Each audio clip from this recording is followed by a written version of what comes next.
Vi har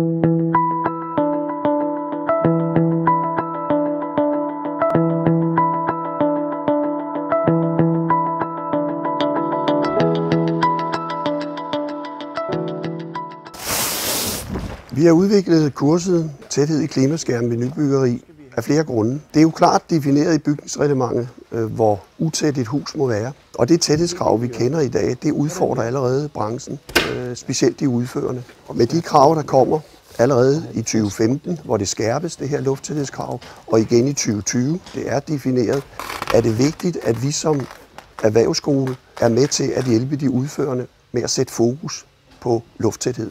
Og det gør vi altså ved, at de kan komme her og afprøve sig selv og teste sig selv på det her område. En anden årsag er, at undersøgelser viser, at vi skal til at samarbejde på en anden måde, end vi hidtil har gjort. Vi skal have større kendskab fagene imellem. Vi løber ind i nogle udfordringer, når vi skal have overdragelser i byggeriet. Når muren eksempelvis er færdig med fundamentet, og tømmeren skal bygge videre på sin dammspærre, så er der et samspil der, som alle skal have forståelse for, specielt murerne og tømmerne. Men sådan kunne jeg blive ved med elektrikere og tømmer, og VVS'er og tømmer.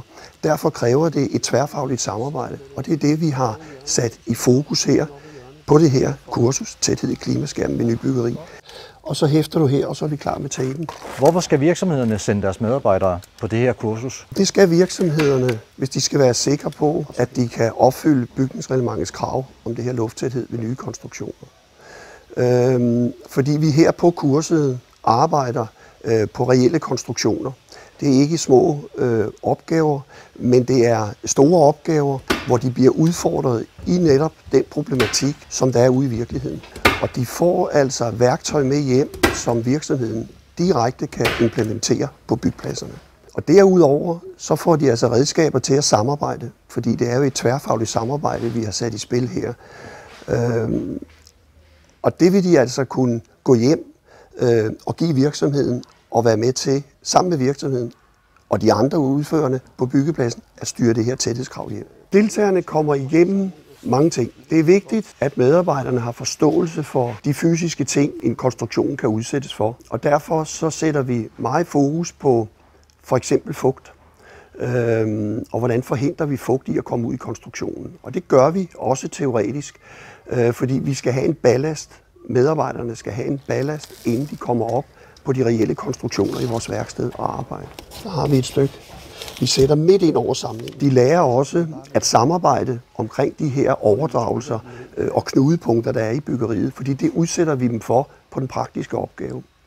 Og på den praktiske opgave, der skal de være i stand til at placere tæthedsplanet korrekt.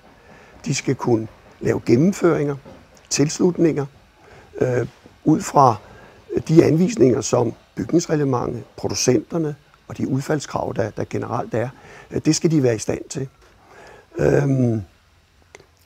Sådan så vi sidst på kurset tester, om de har været i stand til at gøre det her på en korrekt og sikker måde. Og det tester vi simpelthen ved, at konstruktionen kan sættes under tryk. Og det er i hvert fald der håndværkerne får bevis på, om det kursus, de nu har været igennem i 4 dage, om det bærer frugt. Fordi her skal det være tæt.